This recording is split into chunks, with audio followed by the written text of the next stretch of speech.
নমস্কার, আমি প্রশান্ত শাস্ত্রী চলে এলাম একটি নতুন সিরিজের আলোচনা নিয়ে। আলোচনা করব শনিদেবের বক্রিক সম্পর্কে। আগামী 13ই জুলাই শনিদেব বক্রি হচ্ছেন এবং 27শে নভেম্বর পর্যন্ত শনিদেব বক্রি থাকবেন। এই দীর্ঘ সময় মেষ রাশি বা মেষ লগ্নের জাতক জাতিকাদের কি প্রভাব পড়তে চলেছে সেই নিয়ে বিস্তারিত আলোচনা করব। সবার প্রথমে যেটা বলতে হবে যে মেষ রাশির জাতক বা জাতিকাদের জন্য বর্তমানে শনিদেবের সাড়ে সাথী চলছে। যখনই শনিদেব নিয়ে কথা হয় বা আলোচনা হয়, সবার প্রথমে একটা ভয়, একটা ভীতি সেটা কিন্তু মনের মধ্যে কাজ করে।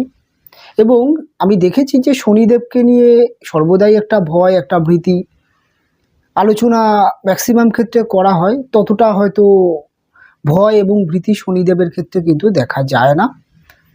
যেমন আপনাদের সাড়ে সাথী শুরু হওয়ার আগে থেকেই আপনাদেরকে বিভিন্নভাবে হয়তো ভয় দেখানো হয়েছে, ততটা কিন্তু নেগেটিভ প্রভাব শনিদেব দেন না।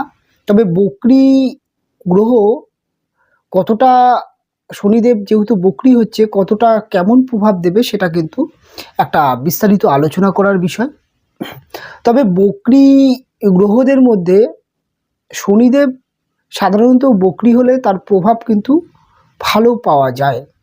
অ্যাকচুয়াল কথা হচ্ছে এটাই, যেহেতু শনিদেব একটি স্লো মুভ প্ল্যানেট, একটি রাশিতে দীর্ঘ 2.5 বছর ধরে গোচর করে খুব ধীরে ধীরে শনিদেবের যেহেতু গোচরটা হয়, আর শনিদেব একটি মানুষের জীবনে যে কোনো কিছুর ক্ষেত্রে একটা স্লো ফল দিয়ে থাকে।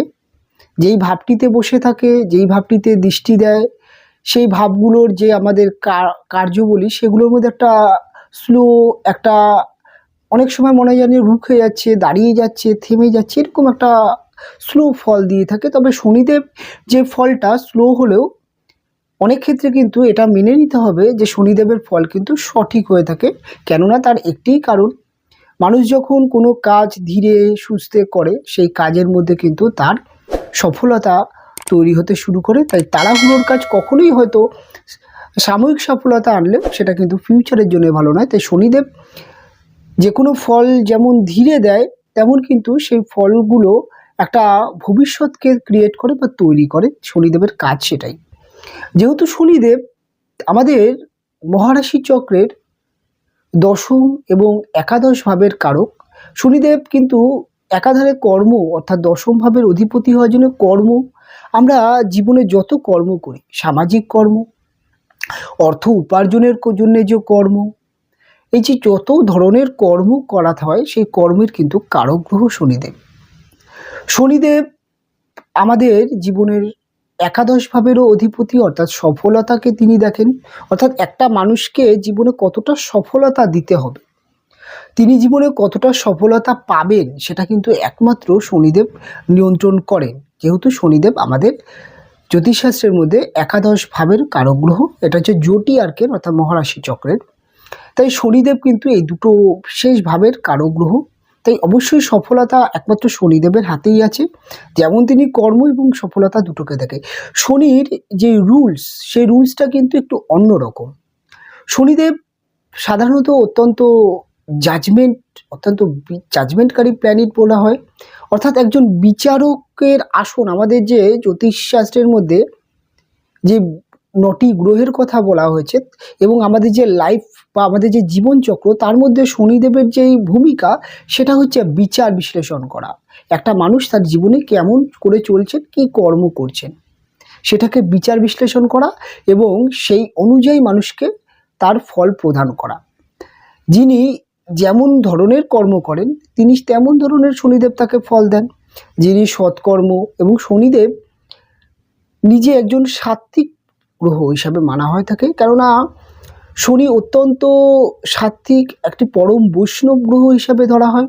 শনির মধ্যে কিন্তু একটা অতিরিক্ত একটা যেটা বলা যায় যে উদারতা বা একটা ত্যাগ, এটা যেমন দেখতে পাওয়া যায়। শনি মেন্টালিটিভাবে অর্থাৎ চিন্তা শক্তির দিক থেকে শনি একটি বৃদ্ধ মানুষ বলতে তার বুদ্ধি আর সাধারণ মানুষের থেকে অনেক তীব্র হয়ে থাকে এবং তাই তার কাজকর্ম, তার ফল দেওয়ার ক্ষমতা সেটা ধীরে।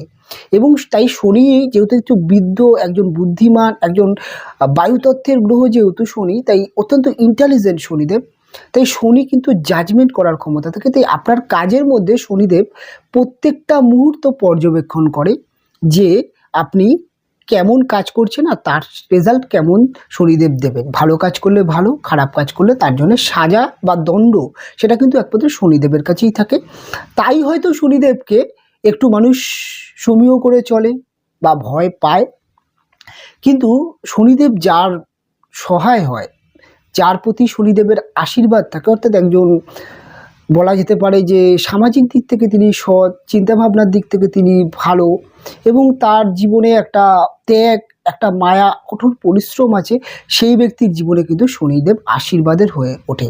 আর শনিদেব যার জীবনে আশীর্বাদ অর্থাৎ যার জীবনে দাতা হয়, তিনি কিন্তু ধনী থেকে আরও ধনী হতে দেখতে পাওয়া যায়। তাই যত বড় বড় বিজনেসম্যান বা যত বড় বড় আপনি সেলিব্রিটি দেখবেন, তাদের প্রত্যেকের জীবনে কিন্তু শনিদেবের একটা বিশাল একটা আশীর্বাদ থাকে। আর আশীর্বাদ থাকলেই তারা একজন বড় মানুষ হতে পারে। তাই শনিদেবকে নিয়ে অযথা ভয় পাওয়ার কোনো জায়গা নেই। তবে এই আলোচনার এই জন্যই করা যে এরকমই একটি গুরুত্বপূর্ণ গ্রহ যার বক্রি হচ্ছে। এবার বক্রি গ্রহ সাধারণত আমরা বলি বক্রি গ্রহ তার গতি পেছন দিকে চলে। অ্যাকচুয়াল পেছন দিকে বক্রি গ্রহের গতি চলে না। সূর্যের থেকে শনিদেবের এই মুহূর্তে ডিগ্রিগত ডিস্টেন্সটা খুব বেশি পরিমাণে দেখা যাবে, যেটা পৃথিবী থেকে আমরা যদি টেলিস্কোপে দেখি তাহলে দেখা যাবে যে শনিদেব কিছুটা পেছন দিকে সরে যাচ্ছে, কিন্তু সেটা নয়। গ্রহরা তার নিজস্ব কক্ষপথেই সবসময় তার যে কক্ষপথ সেভাবেই ঘুরে, তাই শনিদেব এই বক্রি অবস্থায় সেরকমভাবে ঘুরবে। তবে বক্রি গ্রহকে আমাদের জ্যোতিষশাস্ত্রের ষটবল বিচার বিশ্লেষণের ক্ষেত্রে যে ষটবল আমরা দেখে থাকি, গ্রহদের বলবত্তা, ষটবলে বক্রি গ্রহকে কিন্তু চেষ্টা বলে বলি করা হয়। অর্থাৎ যেই গ্রহটি বক্রি হয় তার যে এনার্জি, তার যে ফল দেওয়ার যে ক্ষমতা, সেটা বহু পরিমাণে বৃদ্ধি পেতে দেখতে পাওয়া যায়। এই শনিদেবের ফল দেওয়ার ক্ষমতা বহু পরিমাণে বৃদ্ধি পাবে। তাই এক কথায় বলা যেতে পারে যে শনিদেব বক্রি হওয়ার সাথে সাথে মেষ রাশির জাতক বা জাতিকাদের যে একটা আটকে যাওয়া, কাজ ডিলে হওয়া, কোনো কাজ সহজে সাকসেস হচ্ছে না, একটা কাজ শুরু করব কি করব না, কোনো একটি সিদ্ধান্ত গ্রহণ করতে বহু সময় লাগা, একটা মানসিক একটা অবসাদ, একটা অলসতা, এটা কিন্তু কাটবে। কিছুটা হলেও মেষের মধ্যে একটা এনার্জি ফিরে পাওয়ার প্রবণতা দেখতে পাওয়া যাবে। এবং শনিদেব 12th হাউস অর্থাৎ আপনাদের ব্যয়ভাবে বসে আছে, যেখান থেকে শনিদেব আপনাদের ব্যয় বিষয়টাকে টোটালি কন্ট্রোল করছে এই মুহূর্তে, এবং সেখান থেকে কিন্তু বক্রি হয়ে সেই একাদশকেও কিছুটা অর্থাৎ সফলতাকে কিছুটা দেখবে। এই সময় শনিদেব সাময়িক কিছু সফলতা মেষের জীবনে অবশ্যই দেবেন, এটা এক কথায় বলা যেতে পারে।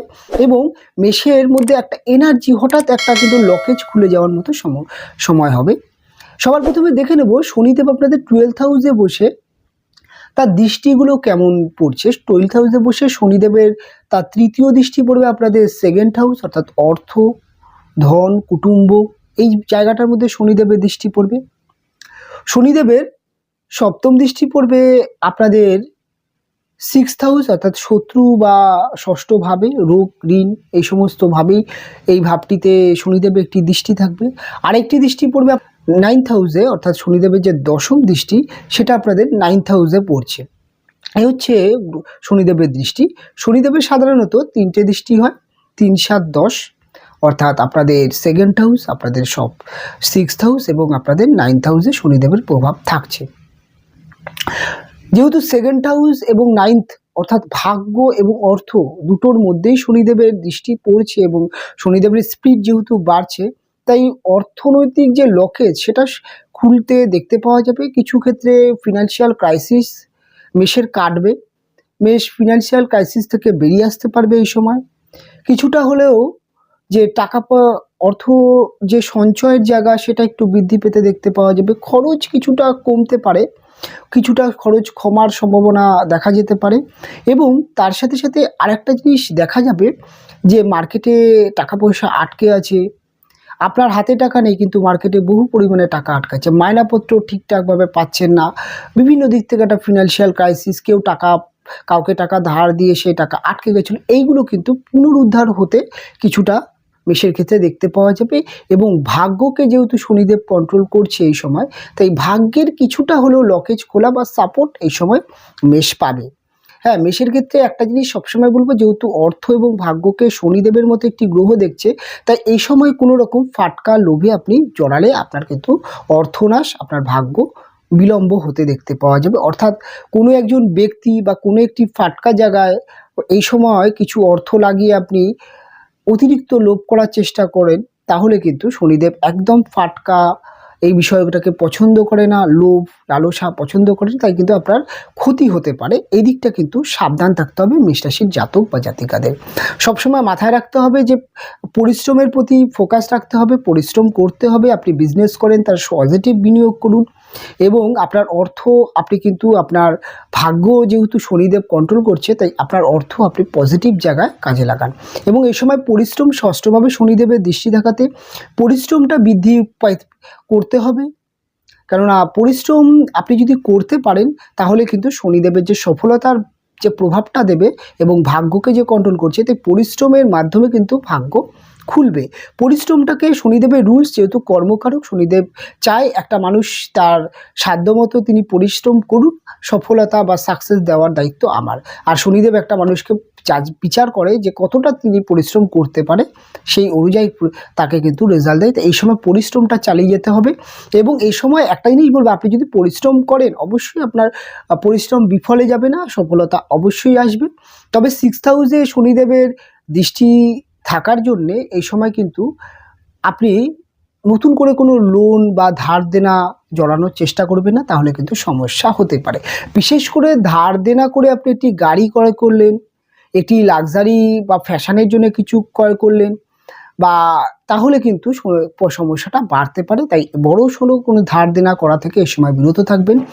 শত্রু এই সময় আপনাকে পরাস্ত বা ক্ষতি করার চেষ্টা করতে পারে, কিন্তু শনিদেবের যেহেতু দৃষ্টি থাকছে, তাই শত্রু খুব একটা কিন্তু আপনাকে ক্ষতি করতে পারবে না। শত্রু অনেকটাই ডমিনেট এই সময় হতে দেখতে পাওয়া যাবে। তবে একটা জিনিস যেটা মাথায় রাখতে হবে, বিশেষ করে মহিলাদের শরীর স্বাস্থ্যের প্রতি, অর্থাৎ কিছু গাইনো ডিজিজ বা গাইনো প্রবলেম মহিলাদের ক্ষেত্রে এই সময় দেখা যেতে পারে। তাই এই সময়টা কিন্তু আপনাকে এই দিকটা একটু সতর্ক থাকতে হবে। যদি কোনো রকম কোনো সমস্যা হয়, তাহলে অবশ্যই একজন গাইনো ডাক্তারকে দেখিয়ে নেবেন।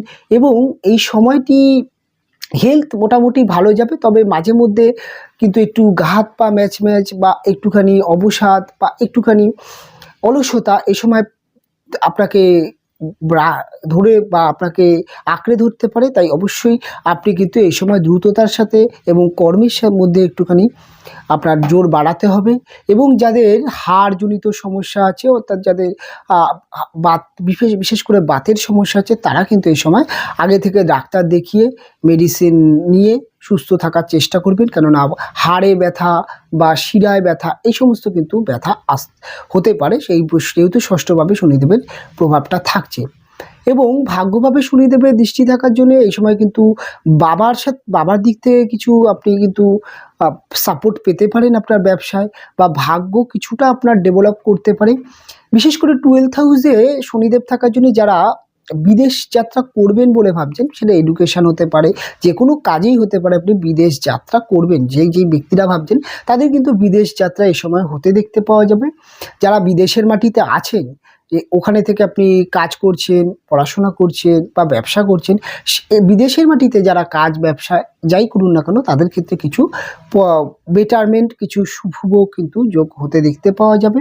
এবং বিশেষ করে যারা ট্যুর অ্যান্ড ট্রাভেলসের সাথে বিজনেসের সাথে যুক্ত আছেন, ট্রান্সপোর্ট এক্সপোর্ট বিজনেসের সাথে যুক্ত আছেন, তাদের জন্য কিছু পজিটিভ একটি রেজাল্ট দেখতে পাওয়া যাবে। যারা কলকারখানা চালান, যারা বিভিন্ন রকম মেশিনারি, অর্থাৎ যারা মেশিনারি অর্থাৎ কলকারখানা চালান, বিশেষ করে যারা খনিজ দ্রব্যের বিজনেস করেন, অন্যান্য দিক থেকে বলা যেতে পারে আপনি বিশেষ যেটা বলা যেতে পারে যে আপনি এক কথায় আপনি কোনো কলকারখানায় কাজ করেন, অর্থাৎ শ্রমজীবী, তা আপনাদের ক্ষেত্রে কিন্তু এই সময়টা কিছুটা অনুকূল, কিছুটা পজিটিভ যাবে।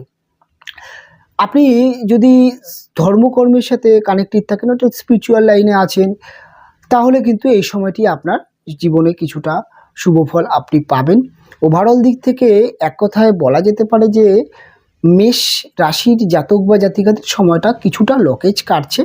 তবে এই সময়টি আরেকটু ভালো যদি মেষ রাশি কাটাতে চান, অবশ্যই এই সময়টি আপনি কিন্তু অ্যালকোহল টেন্ডেন্সি ত্যাগ করতে হবে, অবশ্যই মদ্যপান থেকে বিরত থাকতে হবে এবং তার সাথে সাথে যারা অ্যালকোহল টেন্ডেন্সি যাদের অতিরিক্ত আছে তারা কিন্তু এই সময় একটুখানি কমানোর চেষ্টা করবেন, কারণ শনিদেব অ্যালকোহল টেন্ডেন্সি পছন্দ করে না। এবং তার সাথে সাথে বাহ্যিক খরচ থেকে বিরত থাকবেন। এবং সবথেকে ভালো যেটি হয়, এই সময়টি অবশ্যই প্রত্যেক শনিবার দিন এবং বা মঙ্গলবার দিন যে কোনো একদিন আপনি অবশ্যই নিরামিষ আহার করবেন। এবং মেষ রাশির জাতক জাতিকাদের জন্য সবথেকে ভালো হয় হনুমান চালিসা পাঠ করা, হনুমানজির পূজা অর্চনা করা। এটা নিয়মিত যদি আপনি করতে পারেন সেক্ষেত্রে কিন্তু অনেক পজিটিভ রেজাল্ট আপনি পাবেন। এই সময় আপনার কাজের মধ্যে যে কোনো সমস্যা অনেকটা কাটবে। এই হচ্ছে মেষ রাশির ক্ষেত্রে কিন্তু বক্রী শনির প্রভাব। বক্রী শনি কিন্তু আপনাকে এই সময় চাকরির ইন্টারভিউতে যারা দেবেন, এই সময় নতুন চাকরি যারা জয়েন করবেন, যে কোনো কম্পিটিটিভ জায়গায় যারা অংশগ্রহণ করে তাদের জন্য কিন্তু কঠোর পরিশ্রম করতে হবে এবং আপনাদের কিন্তু প্রচণ্ড পরিমাণে কিন্তু প্রস্তুতি নিতে হবে। যে কোনো কম্পিটিটিভ জায়গায় চাকরির ইন্টারভিউ হোক বা খেলাধুলার ক্ষেত্রে হোক বা যে কোনো কম্পিটিটিভ জায়গায় আপনার কিন্তু প্রস্তুতি নিতে হবে। ওভার কনফিডেন্স কিন্তু আপনার লস করতে পারে। এবং আরেকটা জিনিস সেটা মাথায় রাখতে হবে, এই সময়টি আপনি কোনো রকম কোনো বড় ঝামেলা অশান্তিতে জড়ানোর চেষ্টা করবেন না, তাহলে কিন্তু সমস্যা হবে। এবং লোভে পড়ে কোনো জায়গায় কোনো টাকা পয়সা বিনিয়োগ করলে আপনার ক্ষতি হতে পারে। এই কয়েকটা জিনিস যদি মেষ একটু মেনটেন করতে পারে, মেষ কিন্তু এই বকরি শনির সময়টি অনেকটা পজিটিভ, অনেকটা ভালো কাটাবেন। তবে অবশ্যই বলবো প্রত্যেকটা দিন প্রত্যেকটা মুহূর্ত অনেক অনেক আপনাদের ভালো কাটুক, অনেক অনেক ভালো থাকুন, এটুকু কামনা করে অনুষ্ঠান এখানেই শেষ করছি। ফিরে আসবো পরবর্তী লগ্ন বা রাশির অনুষ্ঠান নিয়ে। আপনারা ভালো থাকবেন, সুস্থ থাকবেন।